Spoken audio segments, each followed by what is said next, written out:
ඒ රාමල් මොකෝ බං කරන්නේ? මං හැමදාම මෙව්වා. වරෙන් යන්න මුදුලේ ගෙවල් පැත්තේ. ඔබ බලය මං තව ටිකකින් එන්න. මේ වරෙන් බයි යන්න. යන් මම එළියට එන්න. මම යනවා. කෝපි එකක් දුවන මරුනේ. අද මට හදන්න රාද අපි කොල්ලන්ට කියන්නේ. විපුල තමයි ඉන්නේ. යන්න යන්න යන්න. ඔව් බැබ්බලට විතරයි. අපිට තමයි බැරි. හදමු. අන්න දනු කියලා? හලෝ. කොඩාවල්. ඌ වරෙන් ඉන්නේ පොතයි පැනලා දාන අද. මට ඉස්කෝලේ කාලෙන් පස්සේ පැන කල්ලපු කාලයක් මතක නැහැ මම. ඌ ඉස්කෝලේ කාලේ පොත පැනලා කල්ලු ඉන්නේ. අයියෝ. ඌ කාලේ පොත පැනක් අදින් එල්ලුවේ. මූ වගේද බං නාමල් සුපිරි ගේමක් ගහනවා බං දවසේ. ගානවා. සිරාවල. ඌගේ නෙමෙයිද? අර කිනකොට මෙන්නේ නාමල්.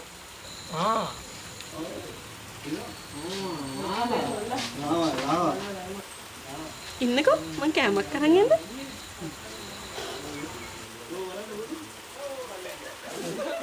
අන්න දෙදල් කියනවා. ඉංගලක් ගන්න බෑ. මට ලොකු කෑල්ල ඕනේ.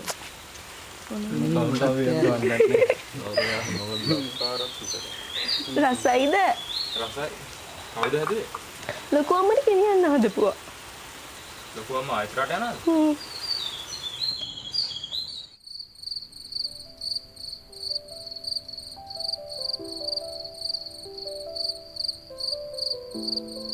විවිධාකාර වයස් සීමාවන් අතර වුවද කිසිදු අයුරකින් සිඳ දැමීමට නොහැකි ලෙස අප මිත්‍රත්වය පුළුල් පරාසයකට විහිදී ගොස් අවසන්ය.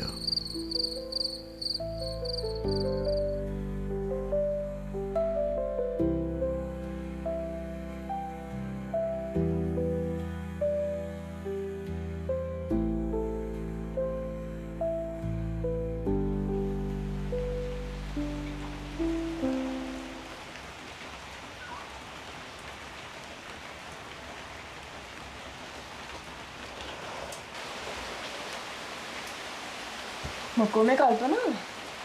මම වර දෙයක් කියන්න එන්න කිව්වේ. මොකක්ද? ලොකු අම්ම රට ගියානේ. ඊට පස්සේ මටත් එන්න කිව්වා.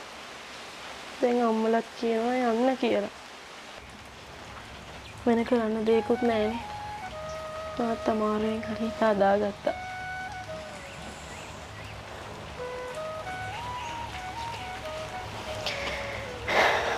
ඉතින් නාමල්ට දෙන්න. අර කොනන්ට කියන්න එපා. ඊට පස්සේ අවුල් යනවානේ. ඕක නාමල්ට දෙන්න. මං ගියාම පරිස්සමෙන් ඉන්න. මම පරිස්සමෙන් ගිහලා එන්න. ඒ වගේම මට තමයි පාළු.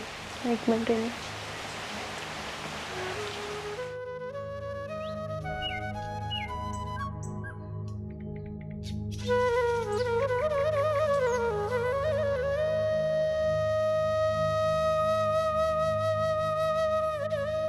මේකේ මචං ලොකු මාළුන් නේ.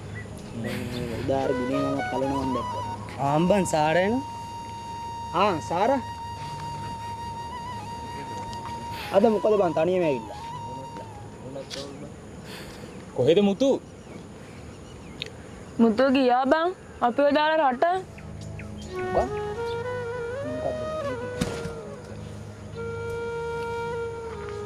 මුතු කිව්ව මේක ඔයාලට දෙන්න කියලා. දෙමන් නී. නාමල් මම යන්නේ. යන්න අරු ගියා.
රාමුද?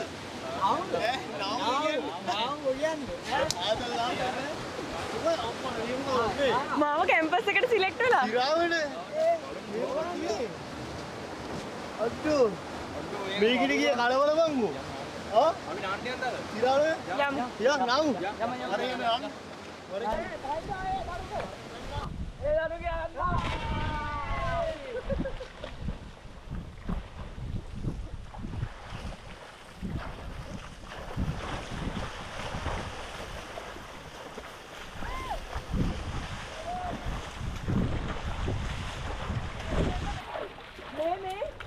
අපි පොඩි සෙල්ලමක් කරමුද? මොකද්ද?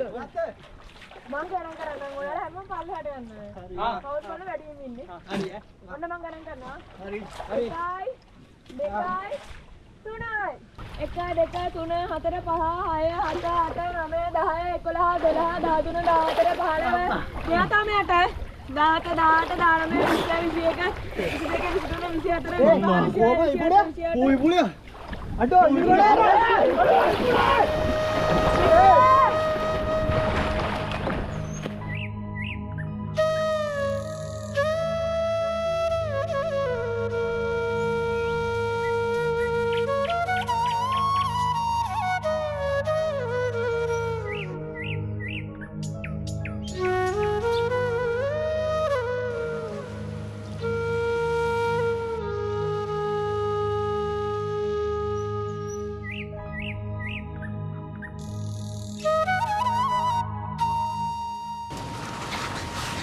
ඒ මලගෙදර වැඩ වලින් පස්සේ සාලි ආ ගියදක් නැහැ. පොඩ්ඩක් කෙන යන්න හොයන්න. යමන් එහෙනම් හොයන්න.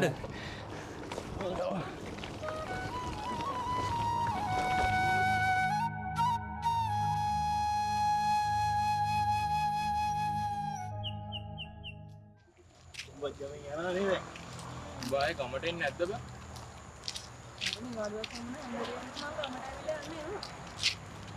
ආව නැතුණත් කවන්නේ නැහැ. ඔක දෙලා මේ. අපිට දන්නේ. මං ගියාම තේරෙයි මගේ.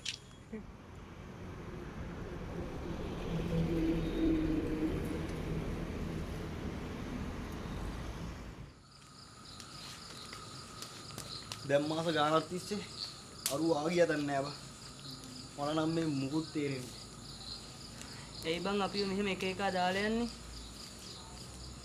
අපි ඒ කාලේ හිටපු විදිය මතක් වෙද්දි පපුව දාලා යනවා බා. ඔව් බං.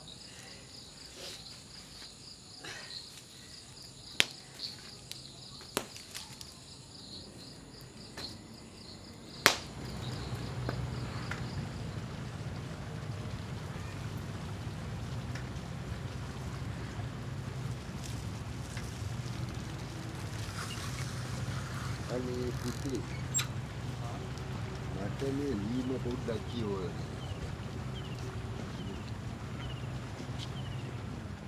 තාත්තේ මම සාලි. නමුත් දැන් මම මේක නමින් පැවිදි වී සිටින්නේ. මෙච්චර කාලයක් ලිපියක් එවන්න බැරි වුණාට සමා වෙන්න. මම ගමේ සිදුවන හැම දෙයකින්ම කලකිරලා හිටියේ. මේ පැවිදි ජීවිතේ ගොඩක් මට නිස්කලංකයි. මම තාත්තා බලන ළඟදීම එනවා. තාත්තා පරිස්සමෙන් ඉන්න. බුදුසරණයි.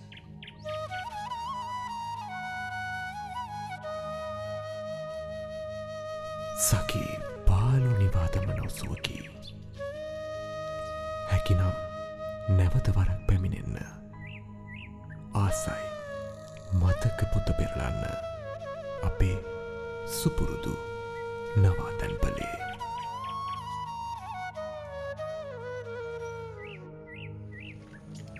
සාරා ගමේ වෙච්ච දේවල් එක්ක මාත් ටිකක් දැන් අවුලෙන් ඉන්නේ. මාත් ගමෙන් කොළඹ යන්න තීරණය කරා. අද හෙටම යනවද? අද හෙටම යන්න තමයි හිතාගෙන ඉන්නේ. මං ආයේ ගමට ඉදි කියලා මම දන්නේ නැහැ. කවදා හරි මුතු ගමට ආවොත් මේ පොත යාට දෙන්න. ඔයත් එහෙනම් ගමෙන් යනව නේද?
කොච්චර කල් දිනවද නිමාලු? සතු දෙක තුනයි තියෙන්නේ. සතියක නෑ. ආය යනවා. ආය කොච්චර කලින් දෙන්නේද ඕනේ? ආයෙ එක්සෑම් එක තියෙනකොට පාඩම් කරන්න තමයි එන්නේ. ඒකමද කාර් එකක් එන්නේ? කවුද දන්නේ නැහැ.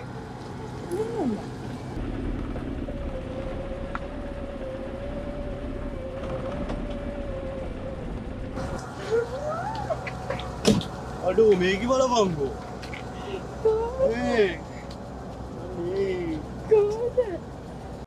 ගමනන් තිබ්බ වගේමයි නේද?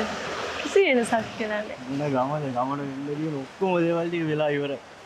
ඔව් ඒක තමයි. දීපුලත් මැරුණා. ඔව්. එයාලේ ගිලුණානේ.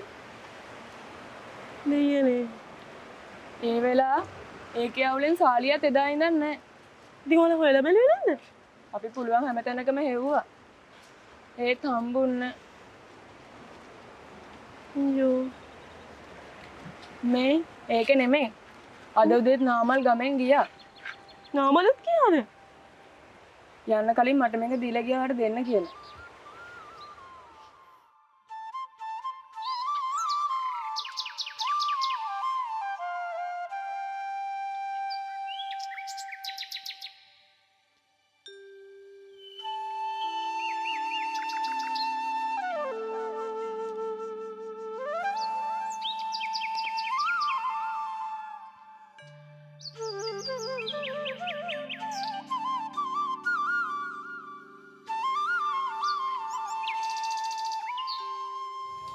මේ අහන්නකෝ ඔයාලට කියන්න සුබ ආරංචියක් තියෙනවා. ඒ මොකද්ද බං මේ? ඇයි ආයෙත් රට යන්නද? ඕඩියා. දුෂ්කර උන්නත් කෙතරම් මේ අතීත මතක පිටු තාමත් සුලයි හද කොනක කිව්වනේ මෝ ගේමක් ගහනවා කියලා. බදුව පැනකෙදින අපි හැම හමුවන දින නිසල් මංව ගමත් හොයන්න නැති රුවත් ගස් ගල් වැලුත් මුමුණන් නැති නනුත් දොලේ දියක් සිතයි නැති බව පයත් අපේ නිසාත් වෙන්නේ නැති දිලෙන්නේ දියක්.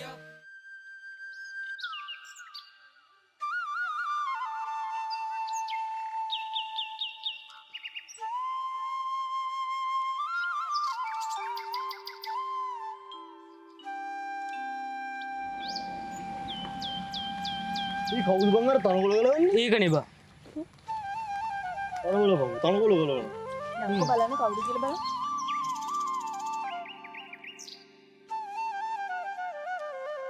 එතකොට නාමල් කියපු දේ ඇත්තද? මේ අපේ සාලියද?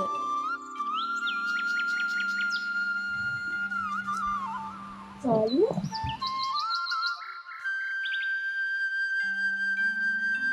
මම දැන් සාලිය නෙවෙයි. මම දැන් මේ ගෙහින්නේ.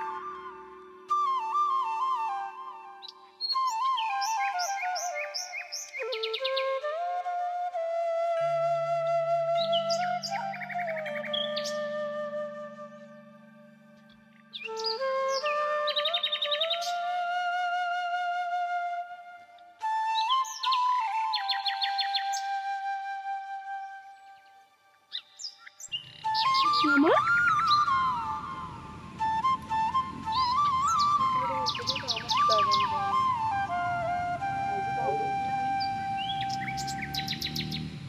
වෙලාවත් දැන් බුදු ඉක්මනට. ඉබුරක් ගියා ආරක්ෂණයට. එයා හොඳ තැනක ඇති. එයා හොඳ තැනක අනිවාර්යෙන් ඉපදෙන්න.